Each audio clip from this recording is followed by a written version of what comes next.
Infosys and TCS have officially kick-started the earnings season for March quarter. Infosys has posted better than expected results for the last quarter, but what could be disappointing is its FY20 guidance, whereas for TCS it's one of the best revenue growth in last 15 quarters. Hello and welcome to Mint. I am Nasrin Sultana, and to take us through all the numbers we have Mr. Ravi Menon, who is the lead IT analyst from Elara Capital. Welcome to the show, Mr. Menon. How are the numbers? Please take us through. We think that Infosys was slightly disappointing, especially that most of the revenue addition this quarter came from their large deal with Verizon. If it hadn't been for that, this would have been a disastrous quarter. And I think the impact of that deal, it's also showing up on the margins. That's something that we had expected. And next year's lower margin guidance too, part of it is due to this large deal, and their ongoing efforts at localization. That's something else that management had called out. They said though that the sales and marketing investments are pretty much done, which is surprising to me. We had expected that will continue. Overall, we don't change our numbers because we were already significantly below consensus, but I think consensus estimates were factoring in a margin improvement. So we think there will probably be an 8 to 10% cut from consensus numbers now. So the stock should react negatively on Monday. Right, but the management has guided for a lower FY20 revenue growth. You attended the conference call. What has the management given you any reason for cutting the guidance? Just the margin. So the revenue growth, it's actually a little bit better. The guidance is slightly better than the revised guidance for this year. So they started off at 6 to 8%, and towards the end revised it to 8.5, 9. So now they've closed the year at 9%. So the highest end of the band they guided to.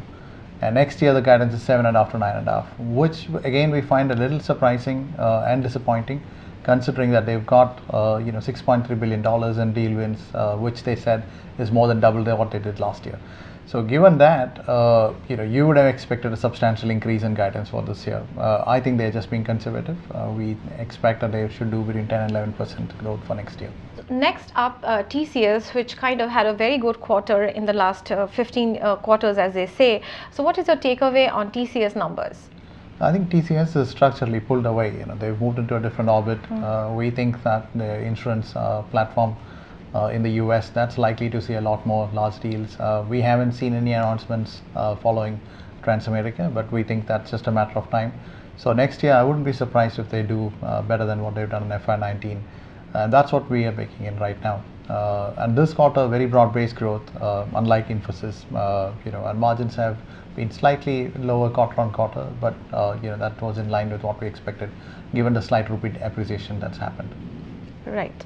So it's a typical question, TCS versus Infosys. Everybody looks forward to it. So what is your takeaway on that? We continue to think TCS deserves a higher multiple, compared to Infosys. The premium should widen in TCS's favor. So we expect a significant re-rating of TCS and a slight, Infosys to remain where it is more or less over the next 6 months or so. So one very important question which investors would be looking forward to is which stock to put money in, because TCS and Infosys, as they open for trade on Monday, that could see a lot of reactions to it. What is your thoughts? I wouldn't buy into the correction in Infosys now. I think that the right time to buy would be, once the stock comes down to at least 700 or below that. Since there's a buyback going on, I expect that the stock will see some support. But we think it could still be down 3 to 5%. Would have been worse if it hadn't been for the buyback. What about TCS? We think that should be seeing strong positive reaction. We think that you could get 15 to 20% returns on the stock over the next year or so investing in TCS. All right, that's some light on TCS and Infosys. I'm sure investors will take the right action on Monday. With that, it's a wrap. Thank you, Mr. Menon. Thank you.